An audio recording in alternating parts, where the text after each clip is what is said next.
धन्यवाद मौर्य जी। सर उपस्थित mister commissioner Jha, Maurya ji, दीपक भाई, कमलेश भाई, मेरे सामने बैठे सभी जवान, कुछ लड़कियां भी दिख रही है लेकिन जब वर्दी होती है तो हम सब जवान हैं। और I don't differentiate in gender, ये मुझे बचपन से सिखाया गया है। मेरे दो भाई और मैं एक हूँ।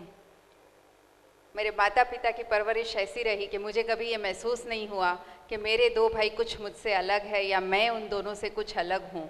कोई रेस्ट्रिक्शन, कोई बंदिश मेरी भी पढ़ाई में या मेरी भी एक्टिविटीज़ में कभी हुई नहीं। कभी मैंने ज़िंदगी में ये नहीं सुना कि तू लड़की है, तू ये नहीं कर सकती। तो मैं शुक्रगुजार हूँ मेरे माता पिता का, क्योंकि वो परवरिश मुझे दी। तो आज भी मेरे में वो बोल्डनेस है जो कभी मैंने मेरे भाइयों में देखी थी। कभी ये महसूस नहीं कराया गया कि लड़की होने की वजह से मैं ये काम नहीं कर सकती। और आज जब मेरे सामने बहुत सारी महिलाएं बैठी है तो मैं गर्व से कहती हूँ कि ऐसी कोई बात नहीं है जो हम नहीं कर सकते। कुछ साल पहले अगर मौर्य जी ने ये सेमिनार लिया होता तो उसमें शायद ही कोई लड़की मिलती। आज इस सेमिनार में मुझे बहुत सी महिलाएं भी दिख रही हैं। एक बहुत अच्छी बात कमिश्नर जी ने कही कि आपका एक सही कदम हमें भी सही ठहराएगा। बिल्कुल सही बात कही, क्योंकि कहीं अगर आपका एक गलत कदम उस सरकार को, उस बड़े ओहदे पे बैठे व्यक्ति को एक कलंक लगा सकता है।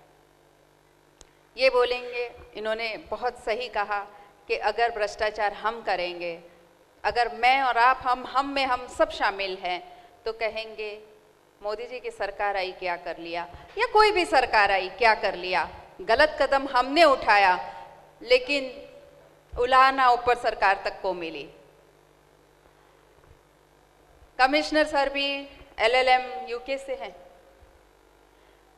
मेरी बेटी भी यूके से मास्टर्स होके आई है और उसके साथ रहने का मुझे मौका मिला। 2 महीने में उनके साथ थी।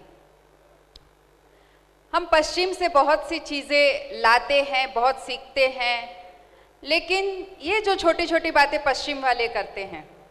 एक बार मैं बस से सफ़र कर रही थी, वहाँ किसी एक जनाब के पास, वो शायद अपना पर्स घर पे भूल आए थे, तो उनके पास बस का पे करने के लिए पैसे नहीं थे।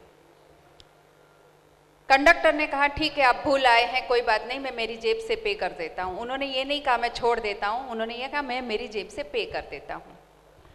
बाजू में बैठे थे एक सज्जन, उन्होंने भी कहा कि कोई बात नहीं, मैं मेरी जेब से पे कर लेता हूँ।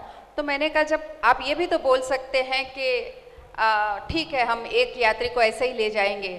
तो कंडक्टर का बहुत सही जवाब था कि नहीं, वो सरकार का पैसा है, उनमें हम लॉस नहीं कर सकते, वो तो हमें पूरा देना है।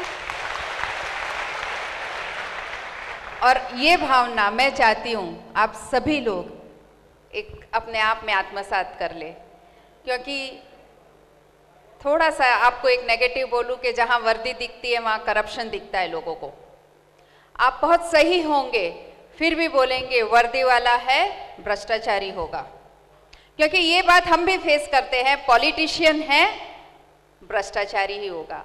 लेकिन जिस तरह से आपका सिलेक्शन हुआ है, मुझे कमिश्नर साहब बता रहे थे कि बहुत फेयर सिलेक्शन, और जो आंकड़े मैंने सुने हैं तो मुझे पूर्ण विश्वास है कि आप लोगों की वो काबिलियत है, इसीलिए आप लोग यहाँ हैं। तो उस काबिलियत का आपको मैं हवाला देते हुए कहती हूँ कि आपको ये लोगों के मन में से हटाना है कि वर्दी वाला है, क्योंकि मैं भी मेरी कोशिश कर रही हूँ लोगों के मन से ये हटाने की कि पॉलिटिशियन हैं भ्रष्टाचारी होंगे। आपके लिए ये कहूँगी बहुत टफ है आप लोगों का काम, मुझे पता है। पूरे अगर एक प्लेटफॉर्म पे 2 जवान और 3 लाख लोगों को फेस करना, और हर एक अलग माइंड के साथ आएगा, एक को यहाँ खड़ा रहना है, दूसरों को यहाँ बैठना है, और तब आपकी भूमिका जो होगी बड़ी कठिन होगी।